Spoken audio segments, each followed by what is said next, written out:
अहमदनगर दक्षिण लोकसभेचे प्रभुत्व रिपब्लिकन पार्टीचे अधिकृत उमेदवार सो आरती किशोर कुमार हालदार या लोकसभा निवडणुकीच्या रिंगणात उतरले असून त्यांनी मतदारांच्या गाठीभेटी घेत प्रचारात आघाडी घेतली। अहमदनगर दक्षिण लोकसभेच्या 25 उमेदवारांपैकी त्या एकमेव महिला उमेदवार आहेत। त्यामुळे आपणच अहमदनगर दक्षिण लोकसभा निवडणुकीत मोठ्या मताधिक्याने विजयी होऊ असा विश्वास माध्यमांशी बोलताना त्यांनी व्यक्त केलाय। प्रतिनिधी अनिकेत यादव, न्यूज टुडे 24 अहमदनगर। नमस्कार, मी आरती हलदार अहमदनगर दक्षिण लोकसभा निवडणुकीसाठी उभी आहे। प्रबोधन रिपब्लिकन पार्टीची मी अधिकृत उमेदवार आहे। माझा चिन्ह आहे रिक्षा आणि क्रमांक आहे 4। मी 35 वर्ष समाजसेवा करत आहे। राजकारणात कधी न येण्याची शपथ घेतली होती, परंतु आज अहमदनगरला खरंच एक समाजसेविकेची गरज आहे हे पाहून मी राजकारणात आलेली आहे। त्याचं मागचं कारण असं आहे की आज आपल्या अहमदनगरमध्ये बरेचसे स्टुडंट्सवर, मुलींवर, मुलांवर अत्याचार होतात, जे बाहेर लोकांना माहिती पडत नाहीये। आणि एक पुरुष समाजसेवी म्हणा किंवा राजनीतिक म्हणा, यांच्याकडे ते मुली जाऊ शकत नाहीये, भेतात। तर एक स्त्री जर मी आहे तर स्त्रिया माझ्यापर्यंत येतील आणि त्यांच्यावर झालेले अत्याचार किंवा त्यांच्या समस्या मला सांगतील आणि त्याचं निदान मी नक्की करणार आहे। दुसरी गोष्ट अशी आहे की आज सरकारने आमच्या 62,000 शाळा विकायला काढली आहे। जर सरकार 62,000 शाळा विकतायत तर याचा परिणाम आमच्या जनसाधारण लोकांवर होणार आहे। तर आमच्या गरिबांचे मुलं शिक्षण कुठे घेणार? हे सगळं शिक्षणापासून जर वंचित राहिले तर नक्कीच गुलामी निश्चित आहे असं मला वाटतंय। मला नाही, सर्वांनाच वाटतंय। आणि त्याकरता कोणतरी भांडणारा पाहिजे। आणि मी जर निवडून आले तर ह्या 62,000 शाळा विकू देणार नाही। दुसरी गोष्ट अशी आहे की आज शेतकरी रस्त्यावर उतरलेले आहेत। शेतकऱ्यांचे कुठल्याही समस्या आज 76 वर्षात कधीही समस्या पूर्णतः सॉल्व करण्यात आलेले नाहीयेत। तर त्या समस्या त्यांना MSP लागू करून देणे, त्यांच्या मालाला चांगला भाव मिळणे, त्यांची पाण्याची समस्या ते दूर करणे, हे मी करणार आहे। तिसरी गोष्ट अशी आहे की आज नगर जिल्हा जे आहे गुन्हेगारीमध्ये फार पुढे चाललेला आहे। तर या गुन्हेगारीतून नगर जिल्ह्याची गुन्हेगारी आणि धास्तीतून सुटका करणे। चौथा प्रॉब्लेम, आज आमचे सुशिक्षित मुलं जे आहेत, वेल एज्युकेटेड, यांना वयस्कर आईवडिलांना नगर सोडून, घर, पॅरेंट्स सोडून बाहेर कामासाठी जावे लागते। त्याच्या मागचं कारण की आजपर्यंत 76 वर्षात आमच्या कुठल्याही नेत्यांना आम्ही जेव्हा निवडून दिलेले आहे तर यासाठी नगर असमर्थ ठरलेला आहे किंवा चुकीचा निर्णय ठरलेला आहे नगरकरांचा की आम्ही जेवढे नेत्यांना आजपर्यंत निवडून दिलेले आहे 76 वर्षात त्यांनी आमच्या मुलांसाठी कुठलीही व्यवसाय म्हणा किंवा नोकरी म्हणा, हे प्रॉब्लेम कधीच सॉल्व झालेले नाही आहे। आज मुलं बाहेर चाललेत, आमचे वयस्कर आईवडील रिटायर्ड झालेले मुलांना लहानचे मोठे करतात, शिकवतात आणि ज्यावेळेस त्यांना आईवडिलांची गरज असती त्यावेळेस ते त्यांना सोडून निघून जातात। याचं मागचं कारण आहे की नोकरीसाठी, व्यवसायासाठी जातात म्हणजे, आणि आईवडिलांना त्याचा खूप त्रास आहे। इथे फक्त रिटायर्ड आईवडीलच राहतात। तर हा एक प्रॉब्लेम आहे। त्याच्यासाठी मी जे नगर MIDC आहे याला ड्राय झोन करून घेईल आणि बंद झालेल्या कंपन्यांना चालू करून घेईल।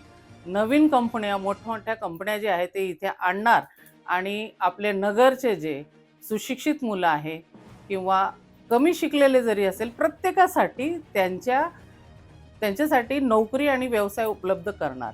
जर इथे कंपन्या आल्या नगरसाठी आणि व्यवसाय वगैरे इथे आपण उपलब्ध केला तर नगरचे छोट्यापासून तर मोठ्या व्यापाऱ्यांपर्यंत सगळ्यांचा धंदा चांगला होईल, नगरचा विकास चांगला होईल आज आमचं नगर जे आहे की रस्त्यासाठी खूप बदनाम आहे आणि एक खेडागाव म्हणून ते ओळखलं जातं.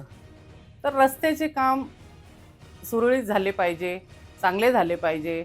आज आमचं जे एक उड्डाण पूल केलेला आहे, फक्त 2 मिनिटाचा 1-1.5 किलोमीटरचा आम्ही उड्डाण पूल केलेला आहे. त्याच्यातच आम्ही वाहवाही करून घेतो. नगर मनमाड हायवे जे रोड आहे, ते आज कमीत कमी 3-4 वर्षापासून काम रखडलेले आहे. बरेच तिथे ॲक्सिडेंट्स वगैरे होतात रोडमुळे आणि त्याची भरपाई कोण करणार? बरेचसे घर त्याच्यामुळे बरबाद झालेले आहेत. तर त्याची भरपाई कोण करणार? जर रस्त्यामुळे एखाद्याचा ॲक्सिडेंट होतो आणि तो मृत्युमुखी जातं आणि त्याच्या कुटुंबाला जर त्याचा त्रास आहे, तर त्याची भरपाई गव्हर्नमेंटनी करून द्यावा. जर आमच्याकडे एक पेपर जरी कमी असला, तर ते आम्हाला दंड करतात.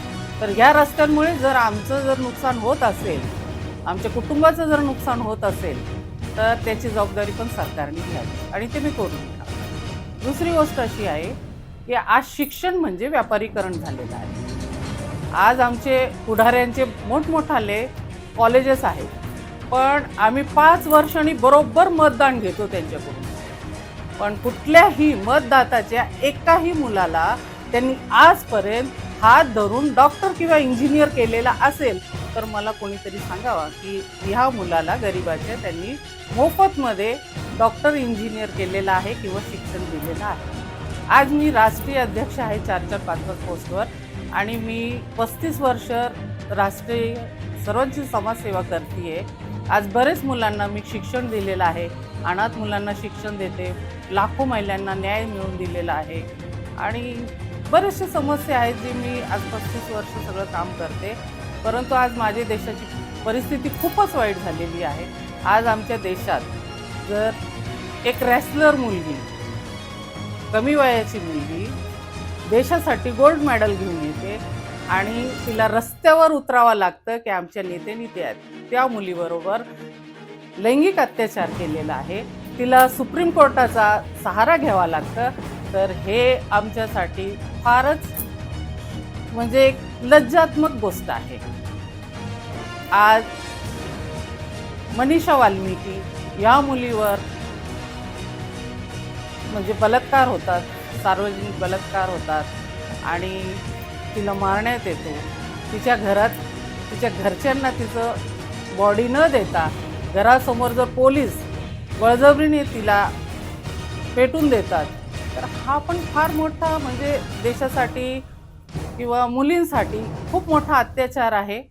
और मैं थोड़ा सा हिंदी में बोलूँगी क्योंकि मैं एक राष्ट्रीय अध्यक्ष हूँ और ये जो मेरी न्यूज़ है संपूर्ण राष्ट्र में जाएंगी, लाखों लोग मेरे साथ में काम करते हैं। तो बात ऐसी है कि अगर हमारी बच्चियों पर अत्याचार हो रहा है और उन अत्याचारी को अगर हमारे सरकार उनको लेकर स्टेज पर उनका सत्कार करती है तो बहुत ही शर्मनाक बात है। तो इसके लिए हमको रास्ते पर उतरना पड़ेगा और रास्ते पर उतरकर भी हमको अधिकार मिलेंगे। ऐसा हो सकता है या नहीं हो सकता है, हमारी पूरी जनता रास्ते पर उतरी है लेकिन फिर भी हमको न्याय नहीं मिला है। इसके लिए हमको वहाँ पर संवैधानिक अधिकार पाने के लिए राज्यसभा में जाकर अपने मुद्दे रखने होंगे और सरकार से हमारी मांग करनी पड़ेगी, हमारा प्रतिनिधि वहाँ चाहिए। आज दलितों पर भी अत्याचार होते हैं, आज धर्म पर, हिंदू मुस्लिम धर्म और जाति पर राजनीति होती है जो कि बहुत ही गलत बात है और ये नहीं होना चाहिए। इससे जो हो रहा है इससे हमारे बच्चों का नुकसान हो रहा है। हम बच्चों के दिमाग में भेदभाव डाल रहे हैं, इनको लड़ा रहे हैं और हमारे नेता लोग तो अपनी अपनी जगह पर अपनी सीट संभाल रहे हैं, लेकिन इसमें जो हमारे नेता प्रेमी बच्चे हैं वो उनकी बातें सुनकर बर्बाद हो रहे हैं, उन पर पुलिस केसेस हो रही है, वो अंदर जा रहे हैं और इसका भुगतान उनके माँ बाप को करना पड़ रहा है। तो कहीं ना कहीं हमारा देश बर्बादी की तरफ है, ये मैंने देखा और इसीलिए मैंने अपनी 35 साल की जो कसम थी कि मैं कभी राजनीति में नहीं आऊँगी। राजनीति जो है कोई अखाड़ा नहीं है, राजनीति जो है एक हिंदुस्तान की जनता के लिए अपना सेवक ढूंढने के लिए राजनीति एक पक्ष होता है जो हम अपना एक सेवक ढूंढ कर देते हैं जो समाज सेवा करे, देश को संभाले, लेकिन राजनीति को भी लोगों ने अखाड़ा बना कर रखा है। तो ऐसा नहीं है, मैं समाज की सेवा करने के लिए आई हूँ, यहाँ लड़ने के लिए नहीं आई हूँ। और मुझे यकीन है, मैं अहमदनगर में ही पैदा हुई हूँ, यही पली बड़ी हूँ। हर किसी से मेरा बहुत अच्छा पर्सनल रिलेशन है, मैं हर किसी को वैयक्तिक जानती हूँ और सभी की मांग थी कि मैडम आपको खड़े रहना बहुत ज़रूरी है हम सब के लिए, और हम सब आपको चुन कर देंगे। तो लाखों में, अहमदनगर दक्षिण की लाखों में मतदार मेरे साथ में हैं, सभी जनता में मेरे साथ में है और मुझे चुन कर देंगी, ये मुझे यकीन है। और मैं आगे इन सब की पूरी तरीके से जो मैंने वादे किए हैं। दूसरी बात ऐसी है कि जब मैं चुनकर आती हूँ तो हर तरीके का एजुकेशन, नर्सरी से लेके तो हायर एजुकेशन तक मैं पूरा मुफ्त करवाऊंगी, ये मेरा वादा रहा। और मैं ये सरकार के सामने जाकर, इससे पहले भी मैंने खड़ा हुई हूँ और अभी भी मेरी दलील है कि हिंदुस्तान के हर बच्चे को शिक्षा मुफ्त मिलनी चाहिए और वो हमारा सरकार कर सकता है, ये मुझे मालूम है और मैं ये कर रहूँगी। इसीलिए आज मैं खड़ी हुई हूँ आप सभी से, नगर दक्षिण के मतदाताओं से मेरी विनंती है कि मुझे चुनकर दीजिए, ज़रूर विकास होगा। आज हमारे करीब का ही पुणे शहर है जिसका इतना अच्छा विकास है, मैं पुणे जैसा ही अहमदनगर को बनाऊंगी और यहाँ के जितने भी बच्चे हैं उनको बाहर अपने माता पिता को या घर छोड़कर जाने की ज़रूरत नहीं पड़ेगी। हम यहीं पर नौकरी व्यवसाय का पूरा बंदोबस्त करेंगे, बड़ी से बड़ी कंपनियां लाएंगे और नगर विकास ज़रूर करूँगी, ये मेरा वादा रहा। मैं शिक्षा के लिए भी जो लड़ रही हूँ वो आप लोग मुफ्त में शिक्षा दूंगी, महिलाओं पर होने वाले अत्याचारों को रोकूंगी, किसानों को उनका माल का मुबदला मिलना चाहिए, उनको एमएसपी लागू कर दूंगी और जो भी उनकी समस्या होंगी, अभी तो मेरे मुद्दे इतने ही हैं और भी जैसे आगे आगे मुद्दे आएंगे मैं करूंगी। और मैं आप सभी को अक्षय तृतीया की शुभकामनाएं देती हूँ। बहुत बहुत धन्यवाद, मुझे चुन कर दीजिए, ऐसी मेरी आपसे विनती है।